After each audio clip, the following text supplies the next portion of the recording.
जब हम कहीं चढ़ाई वढ़ाई पर जाते हैं ना, जब इसकी ब्रेक की ज़्यादा ज़रूरत पड़ती है ना, कभी कभी हम चूक क्या जाते हैं कि हमने ब्रेक तो ले लिए जी, और वो इंजन कह रहा था भी कि मतलब ब्रेक नहीं लेने थे, तो उसकी वजह से वो सेटिंग की लाइट होती है, वो सेटिंग उसकी गड़बड़ा है, मतलब दिमाग उसका गड़बड़ा जाता है। Hi guys, welcome to my blog. आज हम लोग चल रहे हैं एक कार में जो कल प्रॉब्लम लाइट की, जो कि यहाँ पे ब्लिंक हो रही थी, तो फिर मैंने मेलबर्न में पढ़ा ये लाइट, ये आई का जो आइकॉन है, तो जो ऑटो गियर शिफ्ट होता है, अगर जब वो प्रॉपर काम नहीं करता है तो उसकी वजह से होता है। तो फिर अभी मैंने बात किया सर्विस सेंटर पे, डीडी मोटर्स, जो कि यहीं पटेल नगर में ही है, तो उन्होंने बताया कि वहाँ जाइए, वहाँ फिर दिखवाना पड़ेगा। तो फिर आज चलते हैं, देखते हैं कि इसमें क्या प्रॉब्लम है, ये मेरी गलती की वजह से हुआ या कार की कोई प्रॉब्लम है, जो कि एसी भी नहीं ऑन थी और टेम्परेचर भी 15-16 था और तब भी हीटिंग हो रही है। तो फिर आगे चलते हैं, उसका फिर देखते हैं, फिर आगे आपको अपडेट करता हूँ। यहाँ का शहर एकदम अलग है, ज़्यादा यहाँ पे बिल्डिंग्स नहीं है, बट यस यहाँ पे होटल और रेस्टोरेंट बहुत ज़्यादा है। यहाँ मुझे सबसे अच्छा यहाँ वेदर बहुत बढ़िया। ये है डीडी मोटर्स, ये देहरादून में ही है। मेरी जो डिस्टेंस है वहाँ से 3 किलोमीटर है, 10 मिनट का रास्ता है। मारुति की यही प्रॉब्लम है, चाहे वीकेंड हो या वर्किंग डेज हो, हमेशा भीड़ ही रहती है यहाँ पे, कभी खाली नहीं होता। 50% शेयर इनका है गाड़ियों में। ठीक है, इंजीनियर मिले। हेलो, गाड़ियाँ रखी है एमटी वाली, इसमें लाइट दिखा रहा। अच्छा, सिस्टम कहाँ गया? डीडी मोटर्स के जो इंजीनियर थे कि उन्होंने कहा कि सर इसको चेक करना पड़ेगा, तो मैंने कहा चेक करिए। तो उन्होंने कहा जो सेटअप है वो बाहर गया हुआ है और उसको आने में समय लगेगा। तो फिर उन्होंने एक दूसरा GMS वर्कशॉप करके है मारुति का, तो फिर वहाँ जाइए, वहाँ हो जाएगा, जो पास में है। और जो यहाँ से डिस्टेंस है 2 किलोमीटर की है। ये है नेक्सा रोहन मोटर्स, यहाँ पे आ गए, यहाँ पे देखते हैं क्या बताते हैं ये लोग। मारुति के इंजीनियर मिले, देखेंगे क्या कहते हैं। यहाँ पे सब गाड़ियाँ खड़ी हुई हैं।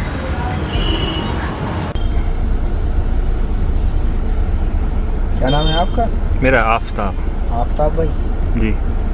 मेरा नाम शाह। पैडल कैसे, समझा नहीं मैं ऐसे में बताता हूँ आपको। जब हम कहीं चढ़ाई वढ़ाई पर जाते हैं ना, हाँ, तो हमें इस चीज़ की ज़्यादा ज़रूरत पड़ती है। हाँ, ब्रेक की ज़्यादा है ना। तो जब इसकी ब्रेक की ज़्यादा ज़रूरत पड़ती है ना, कभी कभी हम चूक क्या जाते हैं कि हमने ब्रेक तो ले लिए जी। अब हमारी गाड़ी अभी तो दिखा रही थी इस पर सेकंड गियर या फर्स्ट गियर, और हमने ब्रेक ले लिए और वो इंजन कह रहा था भी कि मतलब ब्रेक नहीं लेने थे, तो उसकी वजह से वो सेटिंग की लाइट होती है, वो सेटिंग उसकी गड़बड़ा है, मतलब दिमाग उसका गड़बड़ा जाता है, यार मैं क्या करूँ तो वो अपनी लाइट शो कर देता है। मतलब जब उसके हम हो पर जब ज़्यादा प्रेशर डाला जाएगा, गड़बड़ा जाएंगे, यार करें क्या। तो वही इसका सिस्टम है, ये सब कुछ इसका जो इलेक्ट्रॉनिक सिस्टम है, तो हमारे दिमाग से वो मैच करता है। तो अभी कोई प्रॉब्लम है इसमें? कोई प्रॉब्लम नहीं है, वो गड़बड़ा गया था, वो डिस्टर्ब हो गया था। तो फिर 3-4 घंटे खड़ा करने के बाद भी फिर भी हीट हो गया। अच्छा, कौन सी लाइट थी इसमें से बताओ? इसमें हाँ, वो लाइट, ये सेटिंग वाली लाइट बोलते हैं इसको। अच्छा, सेटिंग मोबाइल में सेटिंग होती है ना, हाँ, वो ये उसकी ये सेटिंग है। ये सब चीज़ों की इनकी जब ये डिस्टर्ब हो जाए ना, हाँ, ये अपनी लाइट शो कर देता है। ये डिस्टर्ब हो गया इसका माइंड, अब क्या, अब फ्रेश हो गई है। अब मैंने इससे यहाँ से रिफ्रेश कर दिया। अच्छा, DTC इसमें अब कोई नहीं है, ठीक है। इसी की DTC आ रही थी, पैडल की। अच्छा, ये पैडल की, हाँ, कि पैडल बहुत ज़्यादा यूज़ होने की वजह से यूज़ हुआ और डिस्टर्ब हो गया। मतलब अच्छा, अगर इसको जैसे ऑटोमेटिक में चलाया तो ऑटोमेटिक में पहाड़ों पर चलाना चाहिए कि मैनुअल में? नहीं, कोई नहीं, ऑटोमेटिक। जब ऑटोमेटिक, ये गाड़ी ऑटोमेटिक के लिए आ रखी है, मैनुअल तो ये है कि चला सकते हो, पर ये आई ऑटोमेटिक में के लिए है, तो फिर ऑटोमेटिक ही चलाना चाहिए। ऑटोमेटिक ही चलाओ। और वो जब कभी लाइट आए ना, तो इससे घबराना मत, इससे कोई हानि नहीं है, ये सिर्फ माइंड इसका डिस्टर्ब हो जाता है। और ये कब आएगी? जैसे भीड़ भड़ाक में हो, ब्रेक ले रहे हो, उठा रहे हो, ब्रेक। भीड़ भड़ाक में कभी नहीं आई, उस दिन धनौल्टी भी गए थे तब भी नहीं आई, लेकिन कल मसूरी में आई।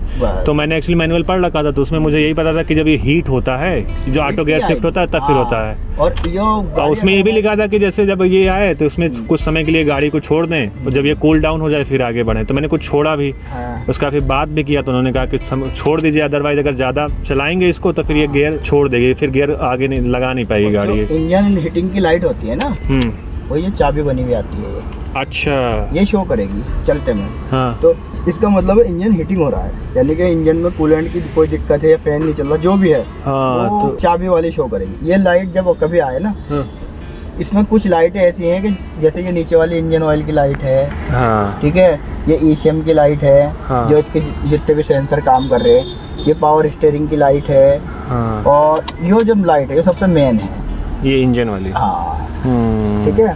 अब मैंने क्लियर कर दिया है ये। अच्छा, अब और कुछ करने की जरूरत नहीं, चला के देख लेता हूँ, ठीक है। ठीक है सर। और बताओ, कुछ ठंडा वंडा लोगे? नहीं नहीं शुक्रिया। हाँ हाँ, सारे बाग ही हैं वहाँ पे भी ज़्यादा। वहाँ पे भी बाग है, यहाँ पे तो वाला है सब। हर्रा वाला, डोई वाला, वाले ज़्यादा है, वहाँ बाग ज़्यादा है। वहाँ बाग ज़्यादा केसर है। बाग, राइट राइट, लाल बाग। हाँ यहाँ वाला है, यहाँ हर जगह वाला वाला ही है। सबसे अच्छी जन्नत है चार बाग। 4 बार, रेलवे स्टेशन देखने को मन करे, देख के जाओ कुछ दिन।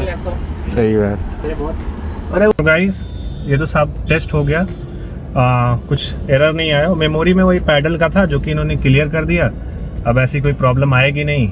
और एक्चुअली मैं सोचा ना कि जैसे फिर अभी यहाँ पे स्टे करना है तो चेक करवा लूँ, कहीं ऐसा ना हो कि प्रॉब्लम बड़ी हो जाएगी। कल मैं शाम में बात किया तो उन्होंने कहा कि अगर ज़बरदस्ती ऐसे ही इसी मोड पे चलाते हैं गाड़ी को, अगर ब्लिंक कर रही है तो जो गियर होता है ऑटोमेटिक शिफ्ट का वो छोड़ देगा।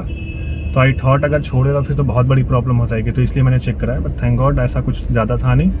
और जो चार्जेस हैं वो दिखाता हूँ कि जो चार्जेस हैं वो तो 0 हैं, क्योंकि जो है गाड़ी अभी वारंटी में है, तो इसलिए ऐसा कुछ कोई चार्ज लगा नहीं। अभी के लिए इतना ही था। आई होप आपको ये वीडियो हेल्पफुल लगी होगी। अगर हेल्पफुल लगी होगी तो please like and share and subscribe कर देना। मिलते हैं गाइज नेक्स्ट वीडियो में, तब तक के लिए अपना ध्यान रखें, बाय।